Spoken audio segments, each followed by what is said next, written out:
Now available in paperback and Kindle Unlimited. Isis, Escape from Transylvania. The goddess next door and John Haynes must escape a horde of vampires on the hunt in this horror-filled Isis series adventure. Get Isis, Escape from Transylvania in paperback and Kindle Unlimited today.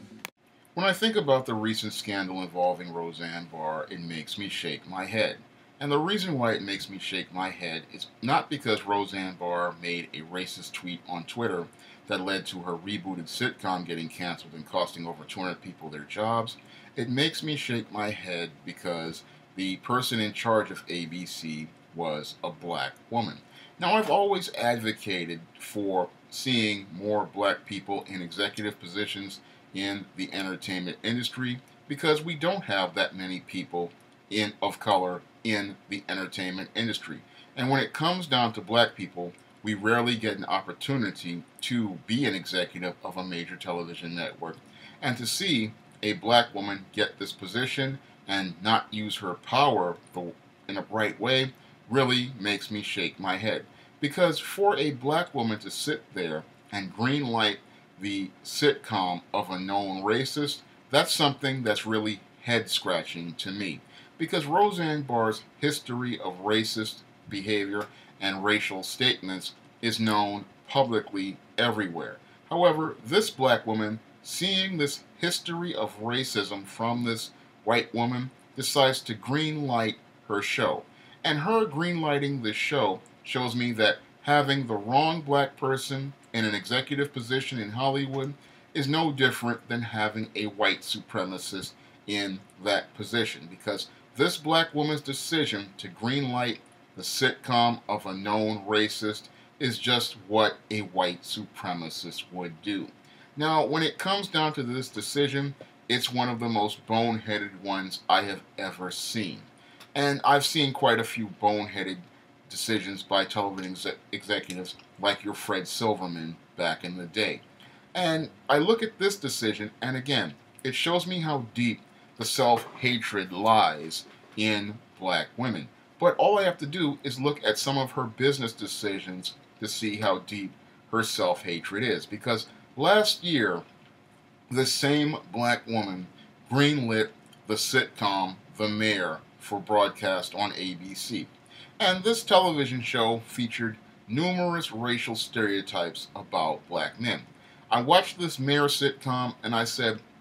this is one of the most racist things I've ever seen. Here we have a sitcom featuring a young black man from a single mother household who's aspiring to be a rapper, and he decides to run for mayor not because he cares about the community he lives in, but because he wants to get his name out there for his rap record, and he wants to sell rap records. I haven't seen such a racist premise in my life since the days of Amos and Andy. And it really is quite troubling that here we have a black female executive who greenlights this project and says it's perfectly okay to go on a television schedule. And that, again, makes me shake my head because, again, shows me how deep the self-hatred this black woman has to go out here and greenlight this sitcom for the schedule, because there were numerous other projects I bet out there that were far better than this,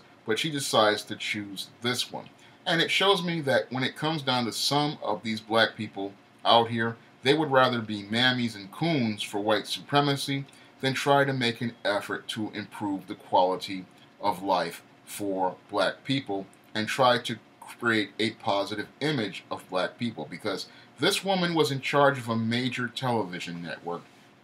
and she had the power to change the image of black people. But instead of going out here to change the image of black people, what this black woman decided to do was go along with the status quo, be a mammy, and then continue to further degrade the image of black people. Because ABC had a known history of degrading the image of black people on shows like Scandal and shows like Blackish. And here we have a black woman who's supposed to be in charge of this network, and instead of trying to make efforts to improve the image of black people, she decides to continue to further degrade the image of black people with a sitcom like The Mayor. And then, to add insult to injury, she then greenlights the Roseanne show featuring a known racist for a reboot. Again, with a black woman like this in charge, we don't need Ku Klux Klansmen, we don't need neo-Nazis, and we don't need white supremacists to destroy us. All we need are some of these mammies out here, and they'll do the job for those white supremacists by going out here and promoting media that degrades the African American image and promotes stereotypes to the next generation of children to follow. And again, this is quite troubling because for years, people like myself have advocated and said we need more black executives at television networks and at movie studios, because if we had black people at these television networks and these movie studios, they would make an effort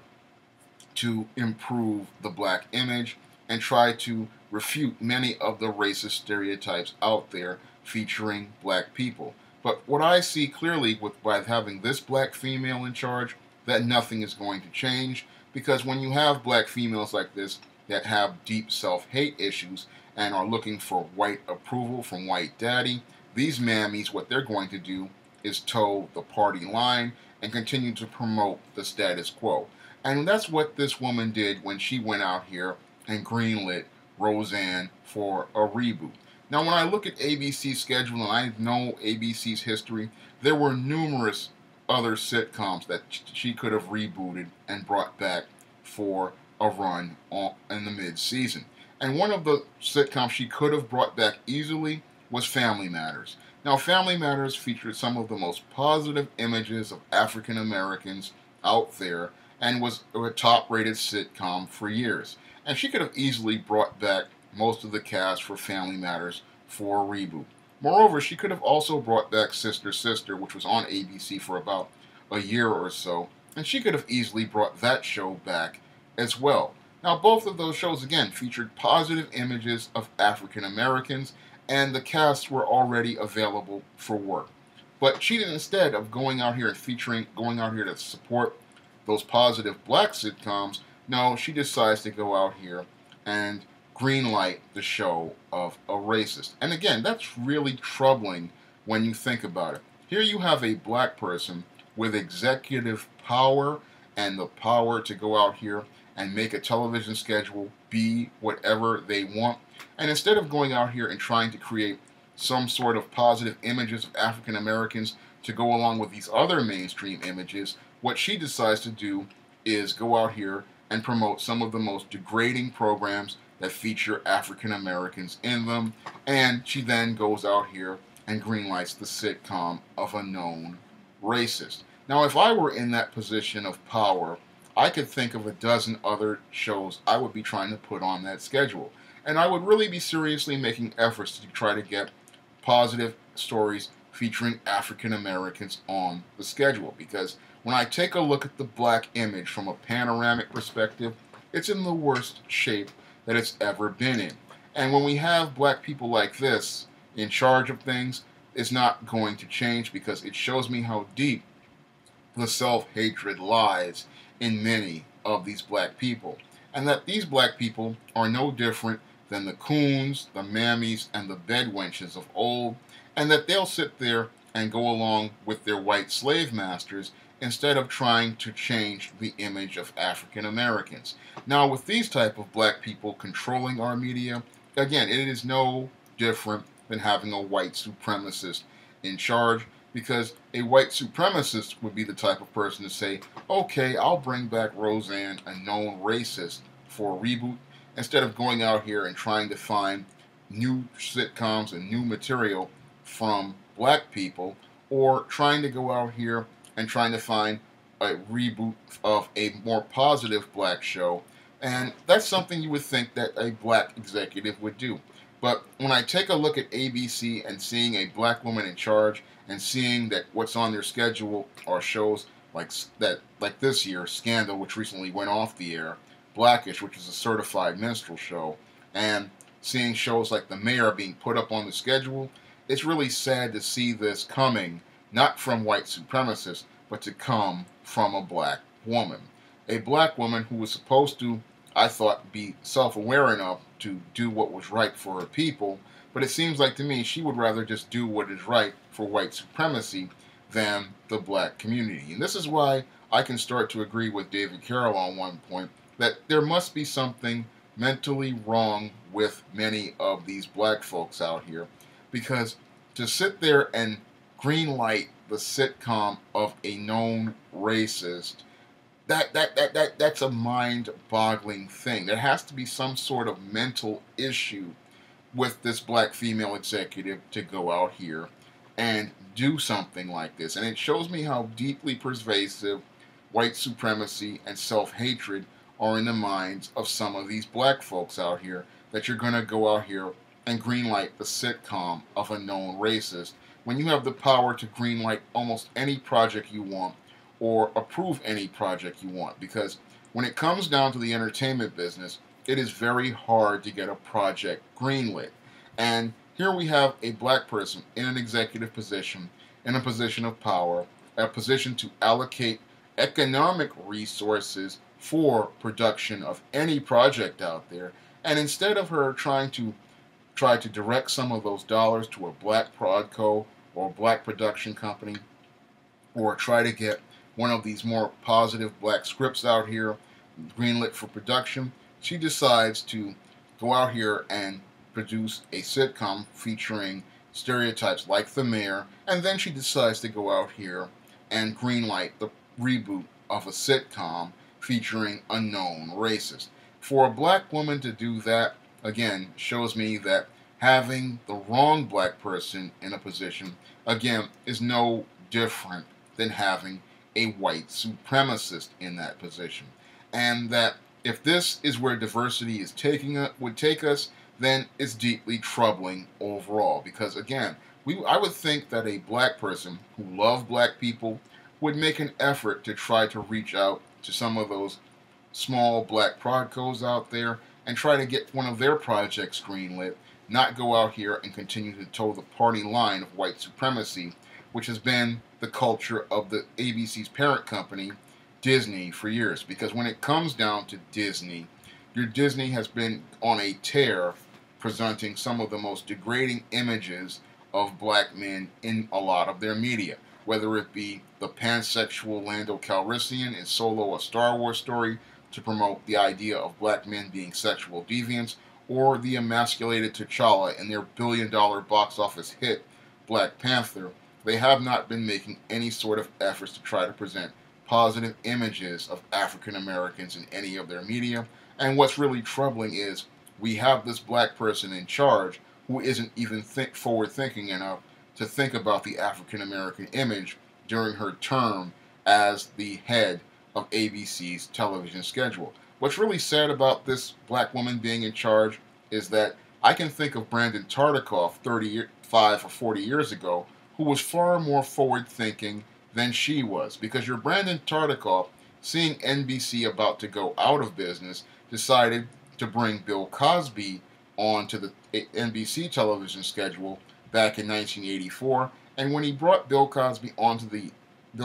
schedule in 1984, it literally brought NBC back to life and made it the #1 television network for 5 years, and made it one of the top television networks all the way up into the early 2000s. And that was all because he decided to go out here and bring in Bill Cosby to usher it with the Cosby Show, and that ushered in an entire golden age of black media that led to many kids like myself growing up to see positive images of African Americans, balanced images of African Americans, and humanized images of African Americans. And what's really sad is we had a white man like Brandon Tartikoff be more of a forward thinker related to the black image than the black woman who was put in charge of ABC, who has been given this executive power but does not understand the responsibility as related to that power. Because if she understood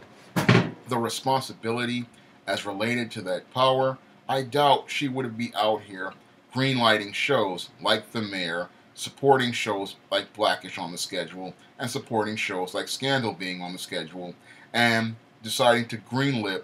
the sitcom of Unknown Racist. When I take a look at a black woman like that, she shows me she does not understand the power of her position, the responsibility of her position, and the responsibility she has to black people, and the responsibility she has to protect the black image and try to make efforts to get a positive image of black people out there for the next generation of kids and adults to see. Because when it comes down to these TV shows just aren't entertainment, they are also programming, and they show us a way that the world is and the way to think about the world. And that's something that's really sad, that this so-called strong, educated black woman who's supposed to be in charge of one of the most major television networks is not a forward thinker, is not a visionary, and is not creative enough to think forward enough to say, hey, I've got this position of power, a position of power many black people have been advocating for over 30 years, and instead of her thinking about making efforts to have an impact on the black image, she decides to further degrade the black image, and then she decides to bring in a known racist onto her television schedule. And that's, again, really embarrassing when you think about it, because this is going to be her legacy as one of the first black executives at one of these television networks, and her legacy is going to be one that not moves the black image forward, but drives the black image backward. And again, this really shows me how deep the self-hatred is as related to many of these mammies out here and many of these Negroes out here, because they're not thinking about the black image and the big picture of black people. All they're thinking about is all the money they're making in their executive position and how they're going to be a big shot with white people, and not thinking about how the images they present in media are going to long-term impact black people, and how their control over this media is going to impact the black community in the long term. If you'd like to see me make more videos like this, you can donate to my Patreon by clicking the link in the description box. And if you want to try some of my positive SJS Direct publications, like the ISIS series, the Eastine series, The Temptation of John Haynes, and the Spinsterella trilogy, you may do so by clicking the link to Amazon.com. That's all I have to say for this video. You can comment, rate, and subscribe.